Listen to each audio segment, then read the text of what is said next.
G'day, I'm Mark from Self-Sufficient Me, and I've decided to do this impromptu video in my vegetable garden here next to this mouse melon vine that I've got growing through winter. It's a beautiful winter's day. It's a bit windy. It's about 11 degrees. We're about three or 4 days into winter here in southeast Queensland, and we're looking at about a top of 20. This is a great time for us to grow plenty of vegetables and plenty of good food crops. The interesting thing about this mouse melon is that it grows where other types of cucumbers can't grow. In our really hot summers, cucumbers don't go too well, and through winter, cucumbers don't grow that well either here in the subtropics. But this mouse melon, it grows through the middle of summer, and now here's proof that it grows through our winter as well. It's growing beautifully.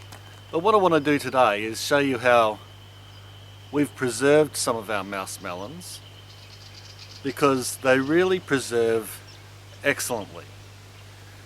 I've done them in two different ways. Yes, I have brought these out into my vegetable garden from the kitchen all that way deliberately, just for effect, but who wouldn't want to be out in such a beautiful day like this? So this large jar is fermented mouse melons, and this smaller jar here I've used 1 part water to 3 parts vinegar. The fermented mouse melons, they've been left to sit on a bench for about 10 or 12 days, fermented in a brine with some rosemary and some garlic as herbs. And they've just been left ferment, and then once they've finished fermenting or to a stage that we were happy with, then they just get whacked into the fridge. This jar's about 6 or so months old, so they've really had a great time to continue to mature. Let's have a taste of the fermented mouse melons, and I'll let you know what I think.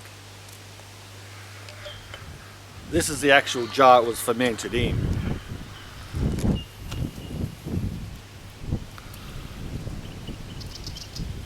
Pardon fingers. They're crunchy and they taste like a cucumber with a real lemon hit. You know, it tastes like a pickled cucumber. There's a lemony hit like a caper after, and oh, they're delicious. Of course, when you ferment cucumbers, you get all those beautiful lactobacilli and those fabulous probiotics and all those type of things that makes eating fermented food really good for us. Okay, so let's now try the vinegar solution.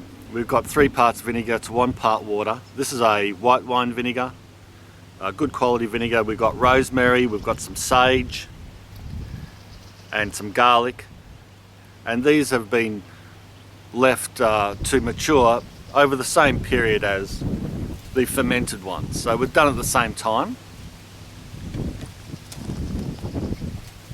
Obviously the vinegar is a lot stronger.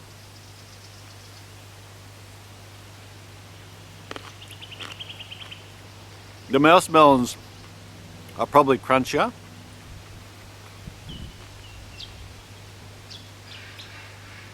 They still have a lemon hit after. It still tastes very nice. If you're a vinegar type person, like, you know, like vinegarized capers and that type of thing, you'd really love this.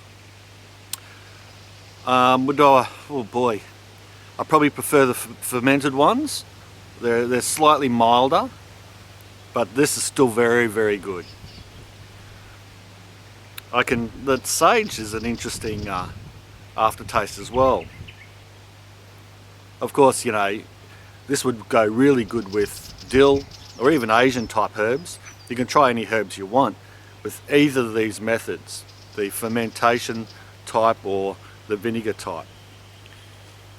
Sorry I had to battle the wind so much today, but I wanted to get out in the garden, and I hope you've forgiven the buffering on the video. That's my fermented mouse melons and the mouse melons done in vinegar. I hope you enjoyed the video and the taste testing. If you can grow some mouse melons or get your hands on some seeds, I really recommend it. They're an excellent little cucumber melon and a real good substitute when you can't grow those cucumbers. And of course, they're so cute, they're easy to preserve and great for parties and little snacks, great for salads. So get into it, grow some mouse melons in the garden. The vine isn't intrusive, the vine grows very well and it's easy to control. You'll love it. Thanks a lot for watching. Bye for now.